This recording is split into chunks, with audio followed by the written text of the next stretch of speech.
न्याय क्रांती न्यूज, अन्यायाविरुद्ध आवाज। इराण इस्रायल युद्धाच्या छायेत देशाची अर्थव्यवस्था सुरक्षित ठेवण्यासाठी पंतप्रधान नरेंद्र मोदी यांनी देशवासियांना महत्त्वाचे आवाहन केले।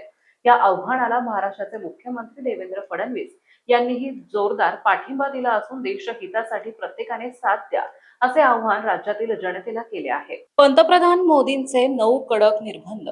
तेलंगणातील सिकंदराबाद येथे बोलताना पंतप्रधान म्हणाले की जागतिक संकटामुळे आपण सतर्क राहणे गरजेचे आहे। त्यांनी भारतीयांना खालील गोष्टी टाळण्यास सांगितले आहे। इंधनाचा जपून वापर, पेट्रोल डिझेल वाचवण्यासाठी मेट्रो आणि सार्वजनिक वाहतुकीचा वापर करा।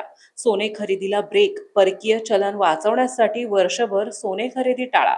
परदेशी दौरे रद्द करा। फिरायला जाणे किंवा डेस्टिनेशन वेडिंग किंवा वर्षभर पुढे ढकला। वर्क फ्रॉम होमला प्राधान्य।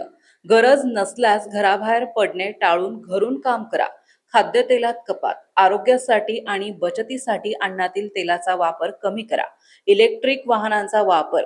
प्रदूषण आणि इंधन खर्च कमी करण्यासाठी ईव्हीला पसंती द्या।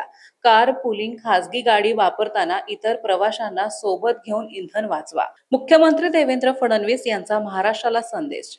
पंतप्रधानांच्या या पावलावर भाष्य करताना मुख्यमंत्री फडणवीस म्हणाले की आज शेजारील देशामध्ये पेट्रोलचे दर 450 रुपयांच्या पुढे गेले आहेत। भारताला अशा संकटापासून वाचवण्यासाठी पंतप्रधान मोदींनी घेतलेले हे निर्णय काळाची गरज आहेत।